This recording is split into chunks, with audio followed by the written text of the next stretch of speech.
Notre nation ne sera plus un Congo de la division, de la haine ou du tribalisme. OVD Alekaka à chaque instant pour vérifier comment est-ce que Michel Salim. Mesdames et messieurs, bonsoir et bienvenue à cette nouvelle session d'information sur DRC Info Télévision, mais avant tout les sommaires. Le président de la République, Félix-Antoine Tshisekedi Tshilombo, a rencontré son homologue comorien Azali Assoumani ce jeudi 9 février 2023, toujours dans le cadre de rechercher la paix dans la partie est de la République démocratique du Congo. Le gouverneur de la ville-province de Kinshasa, Jean-Tiningo Bilambaka, a procédé à la démolition de constructions anarchiques, de terrasses, immeubles privés, ainsi que le marché pirate érigé sur les avenues des Huileries, Kabambare et Nyangwe, situés dans la commune de Kinshasa et Lingwala. Mais ici est de signaler que cette opération se poursuivit dans la commune de Ngaba. Comme je l'ai dit en sommaire, le président de la République, Félix-Antoine Tshisekedi Tshilombo, a rencontré son homologue comorien Azali Assoumani le jeudi 9 février, toujours dans le cadre de rechercher la paix dans la partie est de la République démocratique du Congo. Images et commentaires.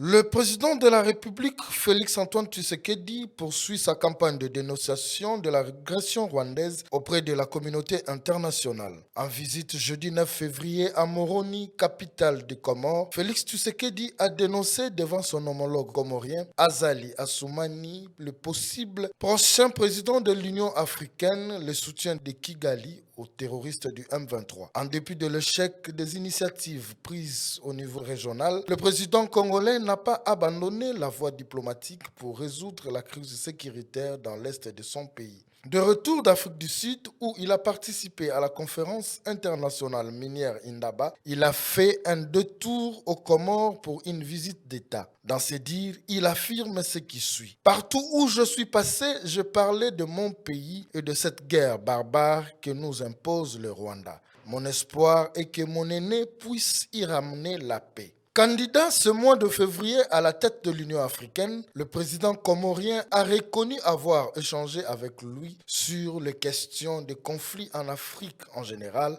et dans la région des Grands Lacs en particulier. Reste à savoir s'il réussira à se faire élire à la tête de l'organisation panafricaine, à ramener la paix dans la partie orientale de la République démocratique du Congo, contrairement à l'actuel président en exercice de l'Union africaine, Macky Sall.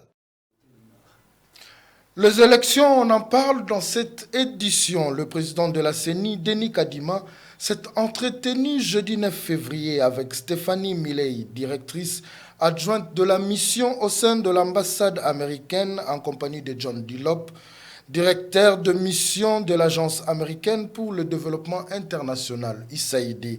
Dans leurs échanges, ils se sont entretenus sur l'organisation des élections auxquelles la CENI, la centrale électorale, s'attelle. Le détail avec Nancy Chimoneka.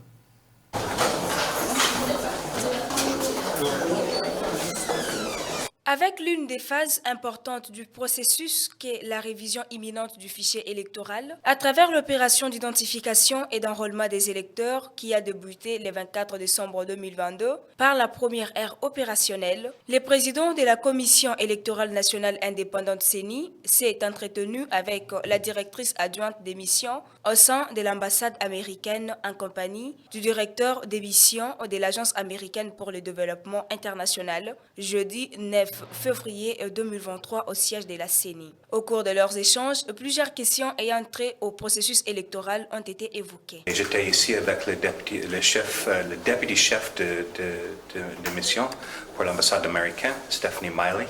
On a fait une réunion avec le président de CENI. On a discuté beaucoup de différents sujets sur les questions de registration ou enregistration de gens partout dans le pays, les défis, les succès qu'ils ont faits. On a demandé beaucoup de différentes questions des différentes situations, des différentes zones, zone 1, zone 2, zone 3, le progrès qu'ils ont fait et les problèmes qu'ils ont trouvés.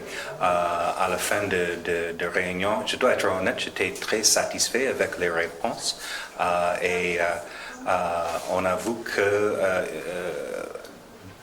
dès qu'il y a pas mal de défis que CENI a rencontrés sur terrain, ils font un progrès admirable et nous espérons que ça va continuer et que le partenariat avec le USAID pour observer et soutenir le processus, ça va continuer.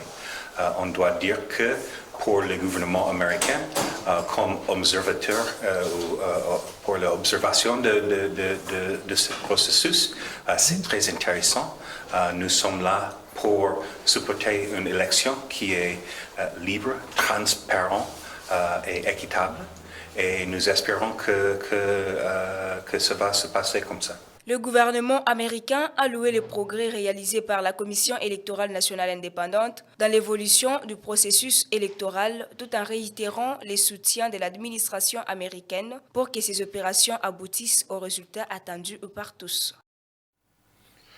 Le vice-premier ministre en charge de l'Intérieur, Sécurité, Décentralisation et Affaires coutumières, Daniel Asselo, s'est entretenu le mercredi dernier dans son cabinet de travail avec l'ambassadeur de la République populaire de Chine qui est venu lui faire ses adieux. Christelle Genda pour le détail. Comment allez-vous? Très bien, vous-même. Merci.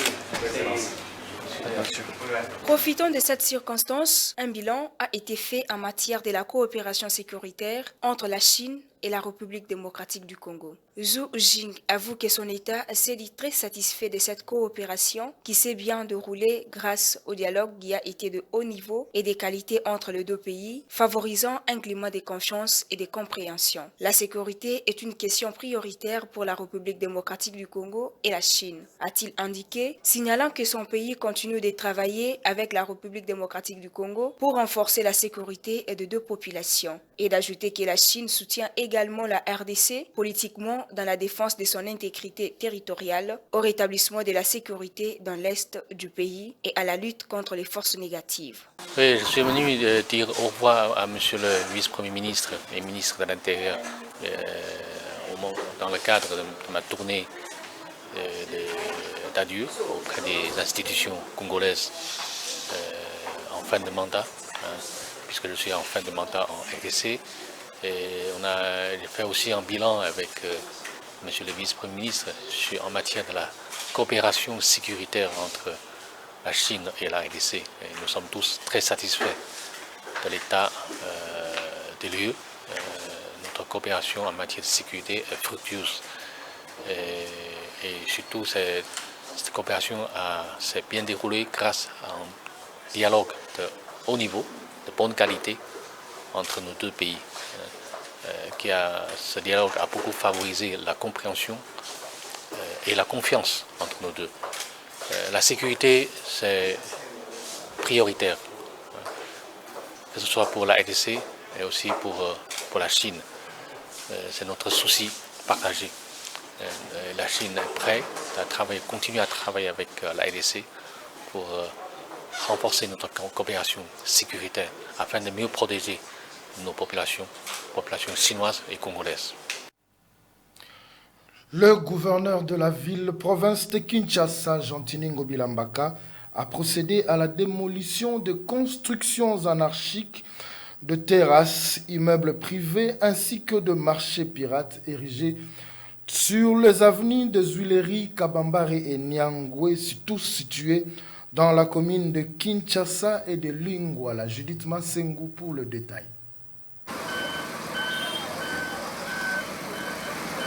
Dans le cadre de la poursuite de l'opération Coup de poing, lancée par les patrons de la ville de Kinshasa, et la matérialisation de son slogan Kinshasa Bopeto, qui vise le respect et la restauration des normes urbanistiques à travers toute l'étendue de la ville-province de Kinshasa, Jean-Tini Ngobilambaka a procédé à la démolition des constructions des marchés pirates situés sur l'avenue Kabambare. Cette avenue qui relie les communes de Barumbu, Kinshasa et Lingwala, ainsi que les terrasses qui se trouvent sur l'avenue Nyangwe. C'est normal, avenue faisant la propre. C'est pour cela que dégager la situation nyonso. Pourquoi on a besoin de ça la faire? Le marché est ouvert. Oh, ça marché na bouen pour nani. Tu veux bien que le marché zalaki na kati ya wense. Zalaki awate. Oh, ezalaki voie publique. Mutu kezo kota isolé. Ba yaki na ba conteneur, ba ti lobi ba longola na ba conteneur ba 40 pieds. Oui, ba évacuer ki yango.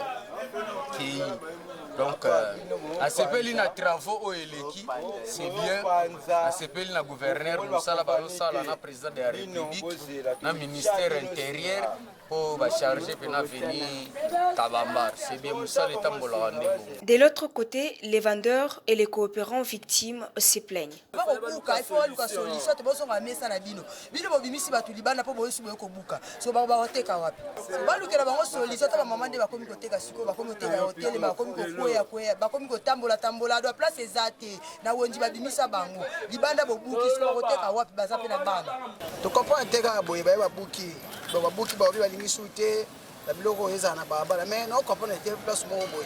Soki ba obuka batalaka ba bar o to ba entreprise o ezana babala o ezana batu ebele oyo ebokolaka ekutaka bango chaque fin du mois puis bato ba responsable na kasa bandako na bango siko tango yo obuki place ya sala kama ba futa epe eza soute avai na ndako to ya chômage na mboka ezomata bozoye bango te siko bisiko biso to lukela mbongo babuki balingi te bato bateka biso siko to lukela mbongo sike tokota biso tokoma bakuluna bo misala nini oyo batiali biso na mbongo biso tokosala baboyi toteka bisiko biso toteka na babuki siko balingi biso tosala nini. Signalons que l'autorité urbaine a rassuré de la poursuite de cette opération à travers toute la ville de Kinshasa. Déjà pour ce vendredi, une descente a été faite au rond-point Gaba et aux alentours entre les communes de Makala et Lemba. Et ce week-end, ils seront sur l'avenue de la Libération, ex-24 novembre. La province de l'Ituri, on en parle dans cette édition, le représentant de la communauté de l'Église à l'intérieur de l'Afrique d'Ogbois, en territoire de Mahagi, a appelé le jeudi 9 février les groupes armés égarés de l'Ituri au changement de leur comportement au profit de la paix. Il a lancé cet appel à l'issue de l'audience avec le gouverneur Junior Selemani. Récit en audience par le gouverneur militaire, le lieutenant-général Luboyanka Johnny, le représentant de l'église Haïti, Agupio Amanio, accompagné de la veuve du docteur Poné, assassiné par deux hommes armés au mois de janvier dernier, a remercié et témoigné le sens philanthropique du premier citoyen de la province de l'Ituri de la prise en charge des obsèques du fait docteur Poné, mais aussi le soutien moral et financier à sa famille biologique, a dit le représentant de la famille du défunt. Au sorti de l'audience ce jeudi 9 février 2023. Je vais évoquer ce que l'auteur latin Sénèque a dit. Ce qu'on reçoit sans demande est plus valeureux que ce qu'on reçoit sur demande. Je crois que c'est ça le mot qui résume tout ce que nous ressentons maintenant. Et nous disons vraiment merci parce que nous avons traversé, ou nous sommes en train de traverser un moment très difficile, mais le soutien de l'autorité, le soutien des DPS, dans laquelle notre frère défunt était aussi membre, il était personnel là-bas, ça nous a beaucoup réconfortés. Nous disons merci pour la compassion. Cela est allé tout droit au cœur, cela fait une marque indélébile dans notre cœur. L'homme de Dieu, profitant de l'occasion, appelle les enfants égarés de revenir à la raison pour faire la paix. En Ituri, la vie est sacrée et ce n'est pas biblique de ôter la vie à quelqu'un parce que l'auteur de la vie c'est Dieu lui-même et vous ne pouvez pas vous donner le luxe de ôter la vie à quelqu'un. Et même quand Jésus avait pressenti sa mort, il avait dit ceci: il est vrai que le scandale arrivera. Mais malheur à celui qui amène ce scandale. Et ces gens-là doivent se repentir. Ils doivent retrouver la voie correcte. Dans la même sphère, le gouverneur militaire, le lieutenant-général Luboyanka Choma-Djoni, met au quotidien un accent sur là qu'il tire de la paix, un moyen rapide pour réduire les violences communautaires et restaurer l'autorité de l'État sur toute l'étendue de la province. Notons que la situation sécuritaire dans la zone où le docteur Pony était assassiné est déjà passée sous contrôle de forces armées, résultat des opérations militaires menées au cours du mois de janvier dernier. En visite dans son administration, la vice-ministre de l'EPST, Aminata Namassia, s'est imprégnée du contrôle des agents qui s'effectuent, voulais-je dire, à cette occasion, encourager les contrôleurs à bien faire leur travail et insiste à considérer de fictifs tous les agents qui ne vont pas se présenter avec leurs documents. Judith Massengou pour le détail. Je suis venue encourager personnellement les agents qui travaillent surtout de contrôle parce que nous avons attendu qu'il y a des mouvements qui ne veillent pas que ce contrôle se fasse. Alors, je suis descendue d'abord pour me rassurer que le travail se fait normalement, mais aussi pour encourager ces agents parce que nous travaillons dans le norme. Ce que nous sommes en train de faire, ce n'est pas en dehors de la loi. Nous faisons juste notre travail. Et ces agents aussi font leur travail. Donc, nous les encourageons encore de continuer parce que nous voulons savoir le nombre exact des agents qui travaillent dans l'administration au niveau central de l'EPST. Donc, nous allons continuer ainsi et nous considérons que les agents qui ne vont pas se présenter avec des documents, ce sont des agents fictifs. Parce que tant que tu n'as pas de documents qui attestent que tu travailles dans l'administration de l'EPST, pour nous, tu n'es pas un agent de l'EPST. Alors, tous ces gens qui font des bruits, je présume que ce sont des agents qui n'ont pas de documents et qui veulent peut-être continuer à manger ou à bouffer l'argent de l'État comme ça se faisait l'autre fois. Mais ce temps-là est déjà résolu. Maintenant, nous voulons que le travail se fasse dans l'ordre et nous allons continuer. Que retenir du passage de Etienne Tshisekedi Wamulumba sur cette terre de vivants 6 ans après sa mort? Monsieur Félix Kayembe, cadre de l'UDPS, nous le fait savoir au micro de Dieudonné Mouzika. Parce que 6 ans après, nous retenons d'Etienne Tshisekedi un combattant de la première ère, celui qui a milité dans ces pays pour que nous puissions, bien entendu, avoir la démocratie, il faut le dire. Il est appelé le père de la démocratie. Et Etienne Tshisekedi, c'est la symbolique même de la résistance, de la ténacité. Et celui qui a fait ce que nous puissions aujourd'hui avoir la liberté d'expression, parce qu'il faut dire qu'on n'avait qu'un seul parti politique, le MPR, et l'UDPS était devenu le deuxième parti politique. Et Mobutu, le 24 avril à 1990, je crois, a dit, prononcé qu'il y ait le multipartisme. Et donc, Etienne Tshisekedi, c'est la symbolique d'un combat acharné contre toutes les dictatures que nous avions connues dans ces pays, que ce soit la dictature mobusienne, moussaïenne et Kabila fils. Et donc, Tshisekedi est celui qui a milité. Et Tshisekedi est celui qui nous a appris à affronter, bien entendu, toutes les dictatures. Et aujourd'hui, nous sommes très contents et très heureux. Pourquoi? Parce que celui-ci a fait un grand travail. Et non seulement qu'il a fait un grand travail, il a laissé aussi beaucoup de Tshisekedistes sur la terre des hommes. Et donc cet homme était né seul, mais il est mort. Il a laissé beaucoup de Tshisekedi qui sont en train de continuer encore les combats de Tshisekedi.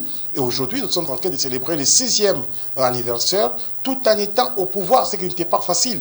Vous savez, lorsque Tshisekedi est décédé, beaucoup de gens ne nous avaient pas donné de la chance, ne croyaient pas que nous allons faire quelque chose. Mais aujourd'hui, la lutte et les combats, l'idéologie, la vision de Tshisekedi, tout cela nous ont donné encore la force pour que nous puissions nous tenir debout comme un seul homme et avancer comme si on était avec Tshisekedi. Et donc nous disons, le passage de Tshisekedi sur la terre, c'est le symbole du combat. les symboles de la résistance, de la ténacité et aussi bien d'un combat de la démocratisation de notre pays, de l'état de droit et aussi toujours du côté de la population parce que Tshisekedi est celui qui nous parlait du peuple d'abord. Il n'avait jamais pris une décision sans aller dans le sens du peuple. Tout ce qu'il pouvait faire dans sa vie, c'était d'abord de comprendre si les peuples pouvaient se retrouver ou pas. Et donc, si les peuples ne se retrouvent pas, Tshisekedi ne doit pas marcher. Si les peuples se retrouvent, Tshisekedi marche. C'est là, Etienne Tshisekedi ou Mulumba Nikabena.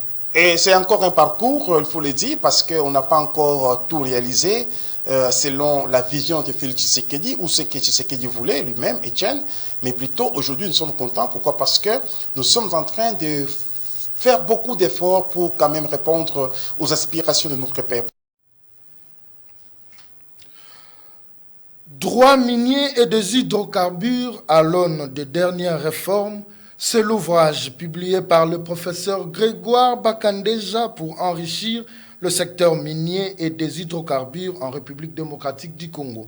C'est le vice-premier ministre en charge de l'Intérieur, Daniel Asselo, qui a baptisé cet ouvrage le mardi dernier à la paroisse Notre-Dame de Fatima. Christelle Genda, témoin de l'événement. La cérémonie des vernissages a eu lieu à la salle des conférences Notre-Dame de Fatima à Kinshasa, où les livres a été porté sur fonds baptismaux par les vice-premiers ministres, ministre de l'Intérieur, Sécurité, Décentralisation et Affaires coutumières Daniel Asselo, en présence de plusieurs éminences crises et autorités des marques. Cet ouvrage de 341 pages, préfacé par le professeur Jacqueline Moron, se veut un guide législatif et juridique des régulations dans les secteurs concernés par l'exploitation des ressources minières et d'hydrocarbures en Afrique centrale. Portant sur les fonds baptismaux, cette œuvre scientifique, le patron de la sécurité nationale Daniel Asselo a rendu un vibrant hommage à celui qu'il considère comme mentor scientifique, le professeur Grégoire Bakandeja, qu'il a présenté comme un homme humble, juste avant d'inviter le Congolais à s'abreuver de cet ouvrage riche, sans modération pour préserver nos ressources minières, ainsi garantir une économie nationale forte. C'est l'occasion, messieurs les doyens de la faculté des droits, pour moi, de vous dire, oui, on a parlé de l'ouvrage, on a parlé de la personne en tant que scientifique, mais on a tenté d'oublier un aspect, que c'est un professionnel, c'est un avocat, le professeur Bakandeja. Et ici, je parle, c'est par rapport à son humilité. Droit minier et des hydrocarbures en Afrique centrale à l'aune des dernières réformes. Relance d'un secteur stratégique et développement durable en République démocratique du Congo. Les intellectuels congolais de tous bords scientifiques vont vous consommer comme ils le voudront. Plein succès et que tous ceux qui vont vous lire en profitent pour les biens de la République démocratique du Congo.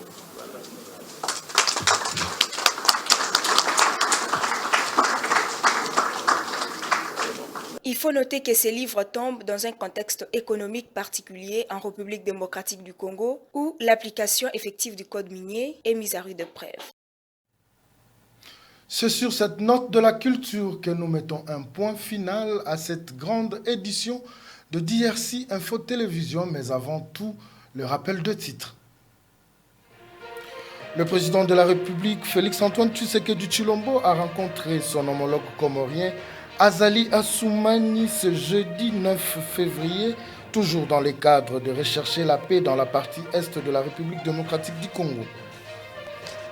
Le gouverneur de la ville-province de Kinshasa, Jean-Tini Ngobilambaka, a procédé à la démolition de constructions anarchiques, terrasses, immeubles privés, ainsi que de marchés pirates sur les avenues ou des Huileries, Kabambare, Nyangwe, tous situés dans la commune de Kinshasa et de Lingwala. Mais il faudra rappeler que cette opération s'est poursuivie aujourd'hui dans la commune d'Engaba. Voilà, c'est sur ce point que nous mettons, c'est sur cette note que nous mettons un point final. On se retrouve demain pour DRC Actu 7, où nous allons débriefer sur toute l'actualité de la semaine, mais toujours continuez à vous abonner sur DRC Info Télévision et continuez à cliquer à la cloche de notification pour ne rien manquer.